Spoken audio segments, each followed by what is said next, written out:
What if I told you the next chapter of the Yellowstone universe isn't just another spin-off?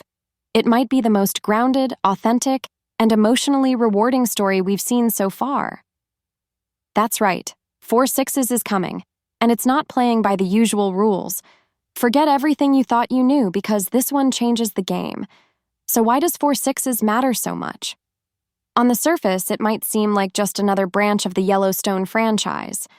But if you look a little closer, you'll see it's something much more meaningful.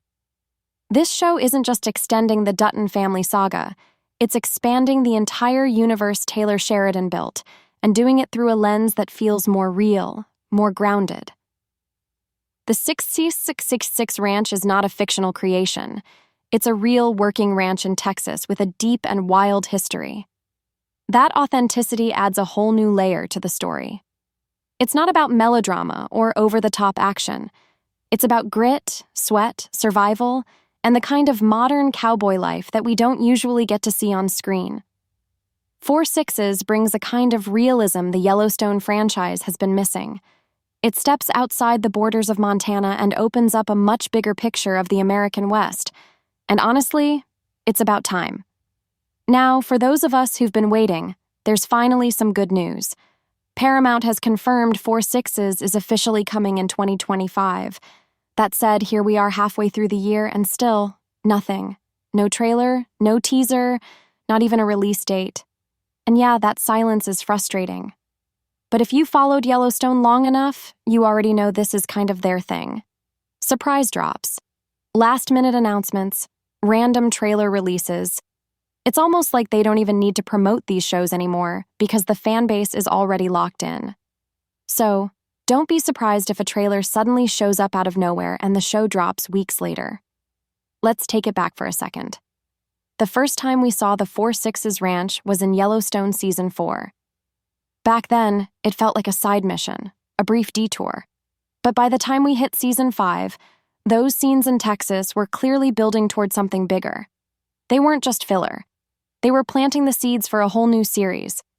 That was nearly 4 years ago. 4. And yeah, my patience is wearing thin. But let's be honest. The reason so many of us are still holding on, still excited after all this time, comes down to one name: Jimmy. He's had one of the best character arcs in the entire Yellowstone universe. He started out as a clueless, accident-prone kid just trying to make it through life at the Dutton Ranch. Over time, we saw him grow, mature, and find real purpose at the 4/6. His story is about redemption and proving yourself in a world that doesn't give out second chances easily. The respect we have for Jimmy now is miles away from what it was back in Season 1. That's what a great character journey looks like. So no, 4/6 isn't just another spin-off, it's Jimmy's story. And through him, it's the story of every misfit and underdog who's trying to carve out their place in a tough world. But Jimmy won't be riding solo.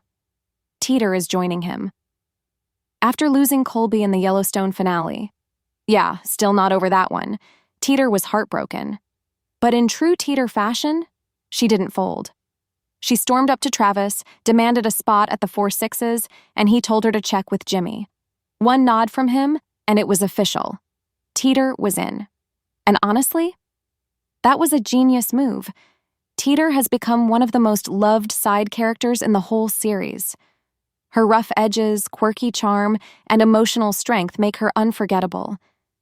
Giving her more screen time in 4/6 doesn't just add flavor to the show, it guarantees that fans will stick around, week after week. Now let's talk about Travis. Yeah, he's a bit of a wild card. He's played by Taylor Sheridan himself, and sure, he plays a key role in this world. But let's be real, that strip poker scene with Beth was weird. And somehow he managed to grab tons of screen time in Yellowstone's final episodes, complete with a supermodel girlfriend and this cowboy messiah energy that felt a little too much. It's giving main character syndrome, and not in a good way. I want to like him, I really do. But right now, Travis feels like the price we have to pay to get more Jimmy and Teter. And honestly, that's a price I'm willing to pay. Now, back to Jimmy, aka Jefferson White. He might be one of the reasons the show has taken so long to launch. The man is busy. He's playing Lee Harvey Oswald in the thriller November 1963. He voiced Haymitch Abernathy in the Hunger Games prequel audiobook Sunrise on the Reaping. He popped up in the final season of Netflix's You, and he's starring in Bedford Park, a film about a Korean-American family. His schedule is stacked. On the bright side, Jennifer Landon, who plays Teter, seems to be keeping things a little more relaxed this year. So if Jefferson White can carve out the time, the show is still a go. According to IMDb, 4 Sixes is officially in development for 2025. So unless Paramount pulls a fast one, we should be seeing a trailer sometime this fall and hopefully a late 2025 release. Let's just hope they stick the landing. Until then, drop your thoughts in the comments. Are you excited for 4 Sixes? Still holding out hope for Jimmy and Teter? I'll be keeping my eyes out for updates. So, stay tuned.